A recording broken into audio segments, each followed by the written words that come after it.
Hey guys, it's David from Gigi's Fabric Shop, home to Juki and Janome Junkies. And in today's video, I'm going to be showing you how to thread and wind a bobbin on a Juki TL sewing machine. Let's get started.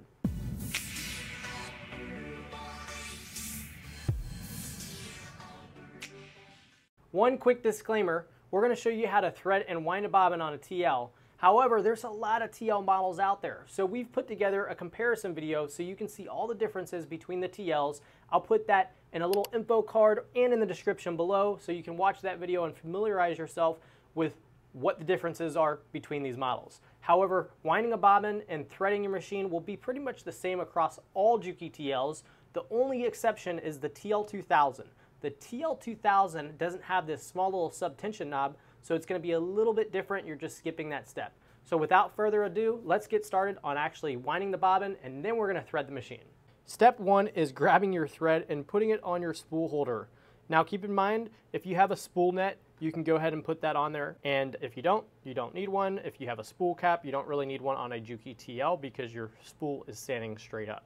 This is an anti-vibration cone. This is for your bigger spools to go on top of.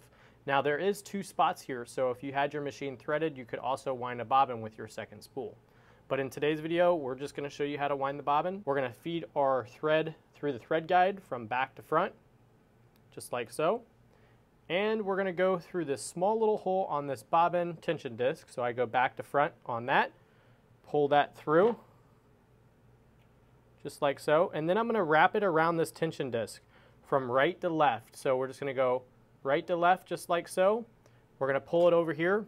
And once we have it pulled over here, it's time to get that bobbin and feed this tail end of the thread through the little slot on your bobbin. Now this machine takes an L-size bobbin. Make sure that it's a metal L-size bobbin. They come with your machine, or you can order them on jukijunkies.com. Always get authentic bobbins to ensure that your machine is going to run happy. Now when you put your bobbin on your bobbin winder, you'll see there's a slot that you fed your thread through previously, but there's one on the bottom as well.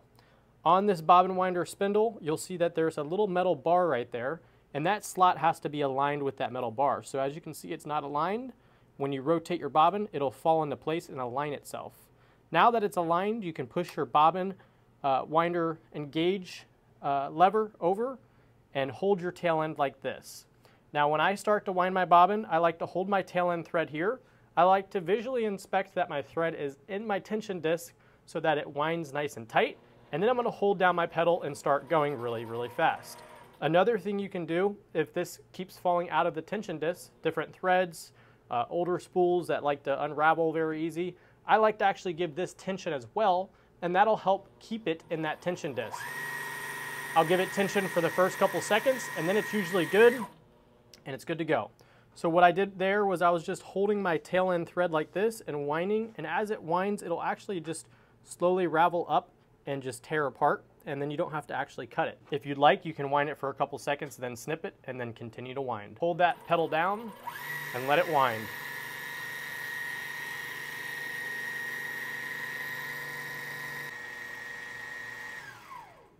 So once your spool is fully wound, your bobbin winder will stop on its own and disengage. All you're going to do is just snip your thread here, pull your bobbin off of your bobbin winder, and inspect it to make sure it's wound nice and tight and evenly. As you can see here, it's nice and tight. It's not squishy when I squish down onto it, and it's evenly fed perfectly. Now that I have my bobbin evenly spooled and nicely wound, I can insert it into my bobbin case. I'm going to do so with my thread falling down on the right side, making a 9, and you're going to put that into your bobbin case. Once you put that in your bobbin case, your thread will just fall down on the right side. You're going to feed it into this little slot here, so just like that. And then you're going to pull it over into this little tiny groove like that. Now once you have it fed into that groove, you should see that you can dangle your thread here and you can do a little tension test. I like to pull it up, and if it drops on its own, it's too loose. So what I'll do is I'll take my T-gauge or my scissors here and tighten it up. To tighten it up, it's this flat head screw right here, not the one that's sticking up, but the recessed one. You're going to tighten that up, and now you can see that I can pull it up, and then if I jiggle it a little bit, it drops down. That is the proper tension I like to have on a Juki TL. Once I have set my tension on here, I'll snip my thread to about 2 to 3 inches, and insert my bobbin case into my machine. When inserting the bobbin case into the machine, I like to ensure that this little cutout, I call it a U or a C, faces up, and this little lever is how you remove it from your machine, but I like to ensure that I don't use that when putting it in because I like to hear an audible click, and you won't hear that click if you use this lever. So what I'll do is I'll hold it on both sides like this, put it like that, and you'll hear this click right now. Boom.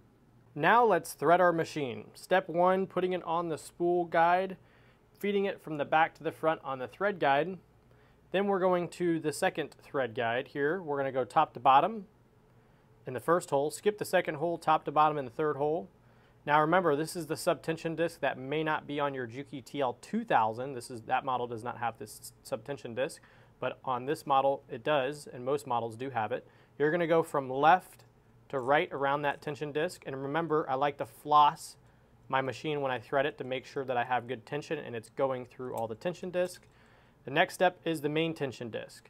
You're going to go right to left around this, back around, catching this little spring. So you're going to go right to left, going halfway around it, going back in so you can catch that spring. Then you're going to go in this thread guide. Then you're going to go back into this thread guide. You're going to hear that little click. Then into the take-up lever from right to left. Back into this thread guide, into this thread guide here. And then you're going into this little thread guide back here behind the needle bar. And once you do that, you're going to press needle down, needle up, ensuring your needle is in the best position for the needle threader.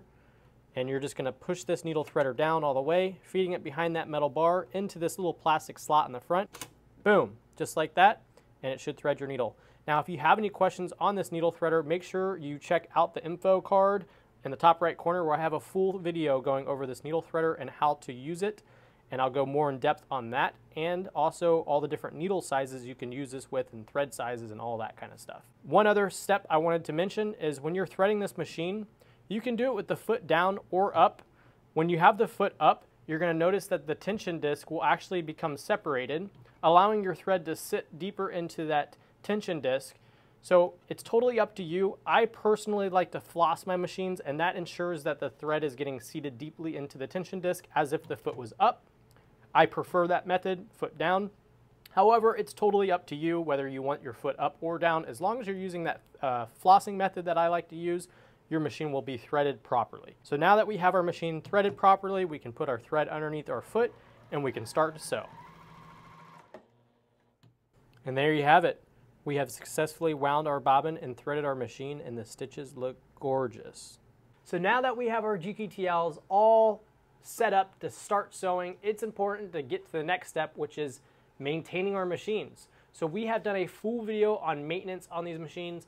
It's imperative that you watch it because you can over oil these machines quite easily, and a lot of people do it because they just want to drop oil in it because everybody's like, oh, you need to oil your machine. Well, you really don't need to oil it that much. So make sure you watch that video where I give you all the tips and tricks. I open up the machine, I show you all of the components where the oil goes and how it's crucial not to over oil in different areas. So make sure you watch that video. I'll throw an info card up. And if you didn't already know, we are Juki Junkies, a family owned and operated business in Brandon, Florida. So if you're passing by the area, stop on in. We'll be happy to show you any of the Juki sewing machines and shop all of our fabrics and accessories. Also, we have that website called Juki Junkies, which is a fantastic website where we ship out accessories and machines extremely fast. So check it out. We also have notions and all kinds of goodies on that website. Use code YouTube for 10% off your whole order.